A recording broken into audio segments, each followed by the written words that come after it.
مفتی صاحب اگلا سوال بڑا اہم ہے اور وہ ہے کریڈٹ کارڈز کے حوالے سے، ہوں کیونکہ کریڈٹ کارڈز پہ نا بہت ساری سہولیات مل رہی ہوتی ہیں، اور اسی وجہ سے اگر کوئی شخص کریڈٹ کارڈ بنوائے اور اس بات کا بھی بھرپور خیال رکھے کہ مقررہ وقت سے پہلے ہی رقم ادا کر دے گا، تو کیا اب یہ کریڈٹ کارڈ بنوانا درست ہوگا؟ کیونکہ اب سود ادا کرنے کی نوبت ہی نہیں آ رہی اور مقصد ملنے والی سہولیات سے فائدہ اٹھانا ہے، تو اس وجہ سے کیا وہ کریڈٹ کارڈ بنا سکتا ہے؟ دیکھیں، سود کے معاملے میں نا نبی کریم علیہ الصلوۃ والسلام نے صرف سود لینے والے پر نہیں، صحیح، بلکہ جو سود لے رہا ہے، جو سود کا گواہ بن رہا ہے، جو سود کے ڈاکیومنٹس لکھ رہا ہے، ان سب پر سرکار علیہ الصلوۃ والسلام نے لعنت فرمائی،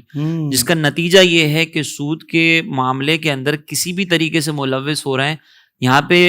یعنی کانٹریکٹ بھی اگر کر رہے ہیں نا تو وہ بھی اس مذمت کے تحت شامل ہے۔ اللہ اکبر۔ تو اب اگر کریڈٹ کارڈ کا معاملہ دیکھا جائے نا تو اس کے اندر جب آپ کریڈٹ کارڈ پرچیز کر رہے ہوتے ہیں یا کریڈٹ کارڈ کی سہولت استعمال کرنے کی کوشش کرتے ہیں تو وہاں پر یہ لازمی صورت پائی جاتی ہے کہ اگر میں نہ پے کر سکا تو میں سود دوں گا۔ اب چاہے وہ نوبت آئے یا نہ آئے، آپ یہ وعدہ تو کر رہے ہیں نا،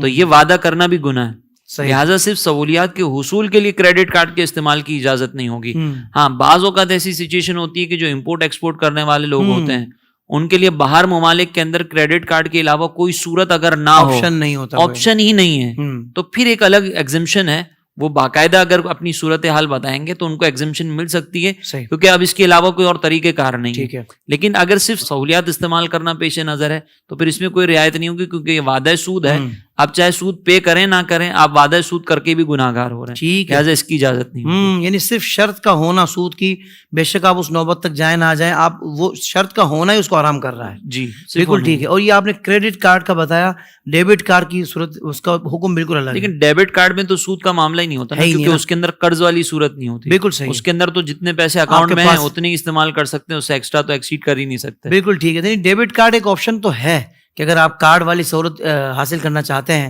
بس کریڈٹ کارڈز میں یہ مسائل ہیں، اور ظاہر بات ہے کہ جس چیز کا شریعت منع کرتی ہے، اب دنیاوی طور پر ہمیں کتنی ہی سہولیات کوئی پرووائڈ کیوں نہ کر رہا ہو، ہم نے ایسی فیسلٹی کو اویل کر کے کیا کرنا ہے۔